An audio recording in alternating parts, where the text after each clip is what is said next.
pagtitipid mo'y buhay, lupang hinirang, tuyang ka ng magiting sa manlulupig.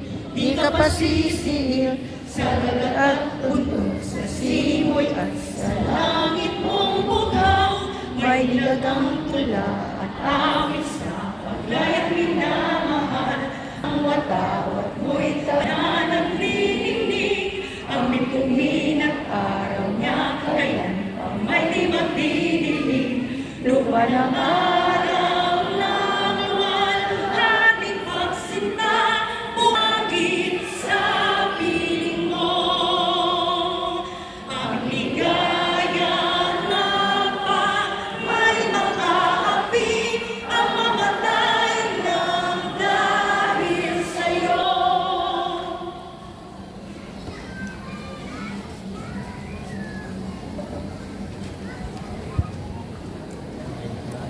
Aming ipinakikilala ang pinakasigurado, pinakatotoong pagdating sa serbisyo at pinakabago. Welcome to the official launching of Anak at Magulang Organization.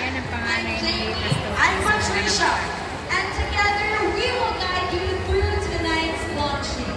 As we start, may we witness the audio-visual of the introduction of Amo.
This guiding principle led Emmanuel T. Quezon to organize ETQ Cares in 2000. Its purpose and mission is to provide educational scholarship to marginalized young people in the elementary, secondary, and tertiary levels in the province of Calao. It began as a benevolence program of Isle of Patmos Builders and Developers Incorporation, which Emmanuel Quezon owns and operates.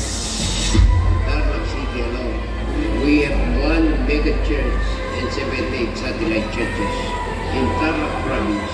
The goal is to build 500 churches by the year 2020. Emmanuel Quezon managed ETQ Cares with the help of his wife, Rosalia, and their children, Rosalie Q. Balcon, John A. Quezon, and Ruth Q. Dulawot, and volunteers from IOP Builders and Developers, who also serve as its founding members. The ETQ Cares Scholarship Program expanded to other provinces in Central Luzon within just 10 years.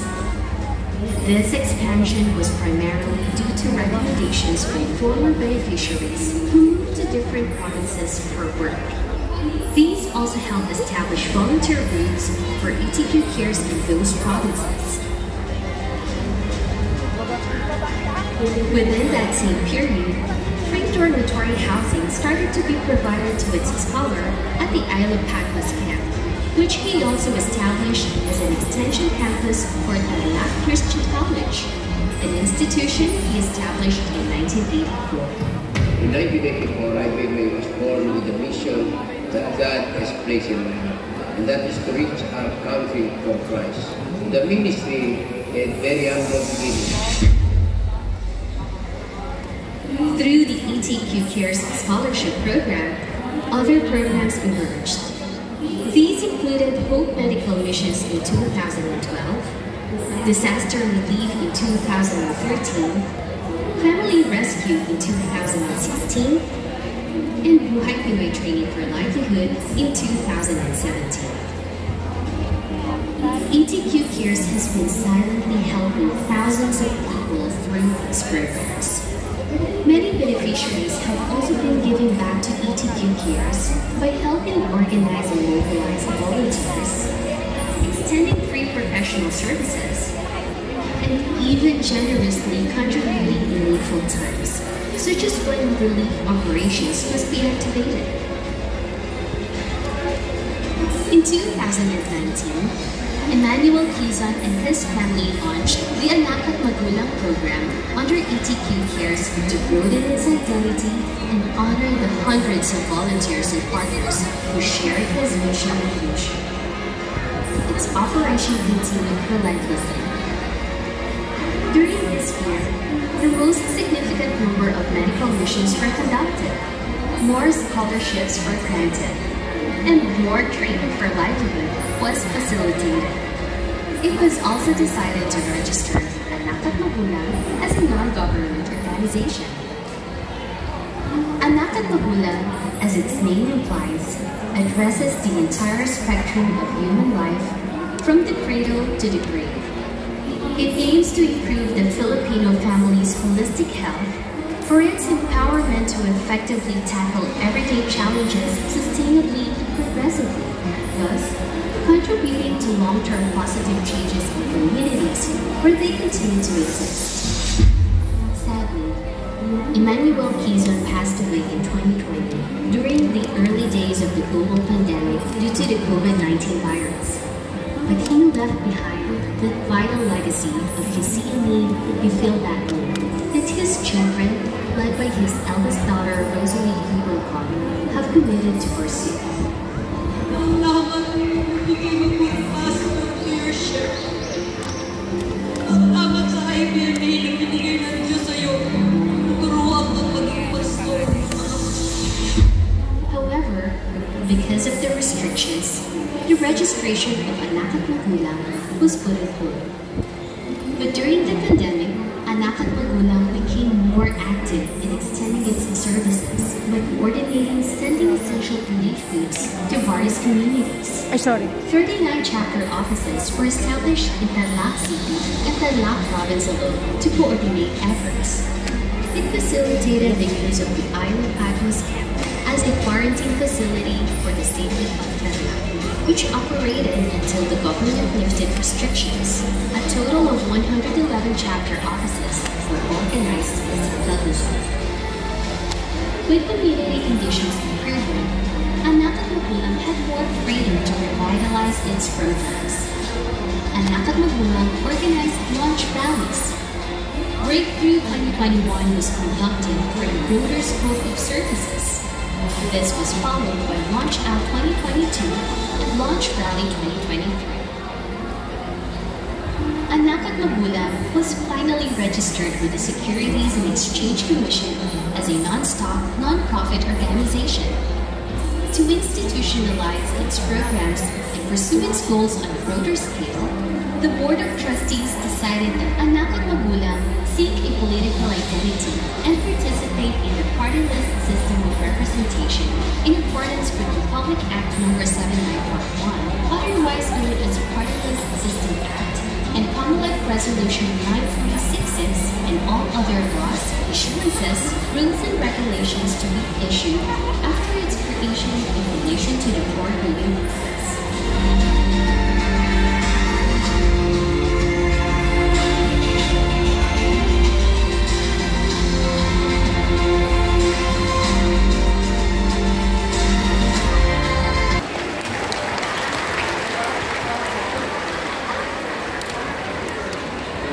Okay, magandang gabi po mga kaamo!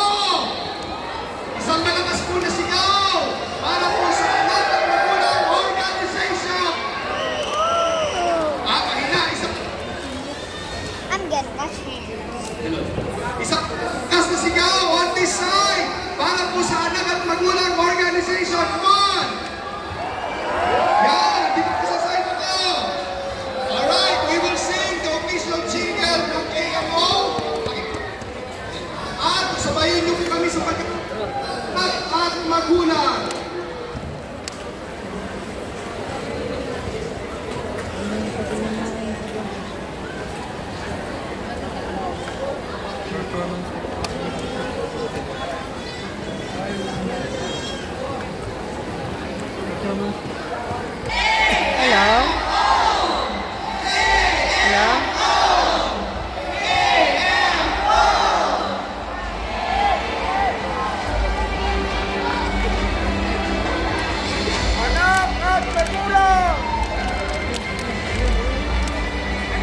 Hindi siya AMO. Wala na po eh. At magulang lang po yan. Wala po yan eh. AM lang siya.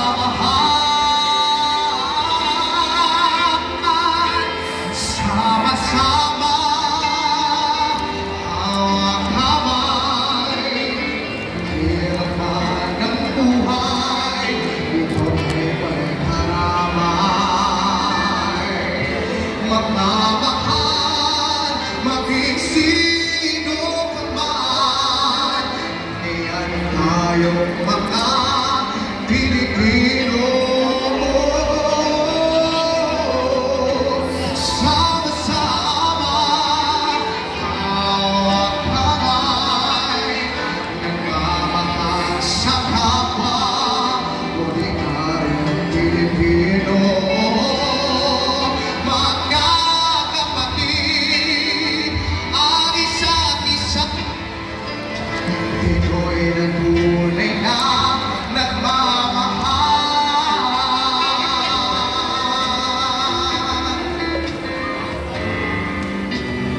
Tayo'y pinoy na nagmamahal sa bigat man sa buhay ay mayroon kamay. Ang magmamahal sa bayan ay nagmamahal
Pinoy na tunay na nagmamahal.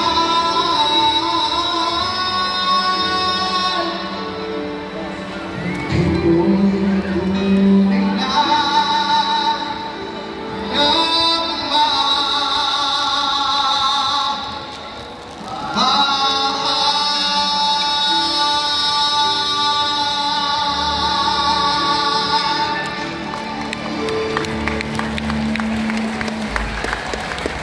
These are the highlights of Senator Jaime Marcos's third year in office as Senator.